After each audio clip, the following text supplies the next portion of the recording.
So these are cable flies. I'm going to show you the 3 variations, which is high to low fly, standard fly, and then low to high fly, okay? All the differences in these is just training different divisions of your pec and how much it's going to involve your shoulders, okay? Where I am at the minute is slightly high to low. This is going to train a little bit more of the lower chest, and it's going to get slightly less, no really delts. So basically what I'm doing is I'm setting the handles up slightly above the height of my shoulder, not too much, okay? You can adjust that slightly depending on you and so on. It doesn't matter that much for the vast majority of people. For most people, it's as long as it's slightly above and I lean slightly forward, I'm going to be driving downwards, okay? It always comes down to where my arms and elbows start and where they finish. So for this movement here, I'm stepping forward like this till I have a slight stretch in the pec. I'm not going too far. I want to just to a comfortable level for my own flexibility, and I'm driving them down and together like that. The key here is that I'm driving with my elbows, not my hands. So I'm not thinking when I'm here about bringing the hands together. I'm thinking about driving my elbows close together like that, okay? Another thing that really matters is the elbow bend. I do not want fully straight arms. I will fuck my elbows up so quickly if I have fully straight arms like this, okay? But similarly, I don't want elbows bent like this. That is a pressing movement. The idea here is that it's not fully straight. It's called soft elbow. It's the slightest degree of bend, and the bend remains the same.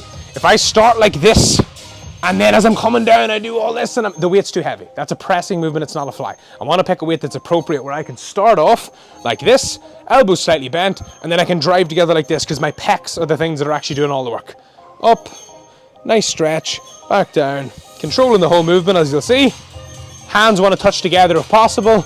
Big deep stretch, drive down. That is a high to low cable fly.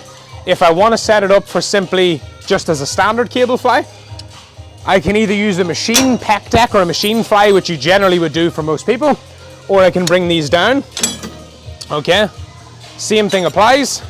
I just want these to be approximately the same height as my shoulders, okay? That's all I'm really looking for here. So for me, about there, and then I can step forward, and then I can just do, you'll notice it's now more of a straight line. It's not really lower chest, it's not really upper chest, it's more my chest as a whole, or the mid chest you might call it. Same rules apply, nice and straight, driving them forward like that, okay? And then lastly, as I'm sure you can guess, is a low to high, which is going to train more the upper pec, and it will also involve the shoulders a little bit. So I can lower these down. Again, you can sort of play around with this. If you want to focus a little bit, really focus on the upper chest, and you want to get more shoulders, you want the handles lower. If you want to just have them a little bit high, again, it doesn't matter. As long as if it's slightly above the shoulder, it's a high to low. If it's roughly shoulder height, you're just going to call it a standard cable fly.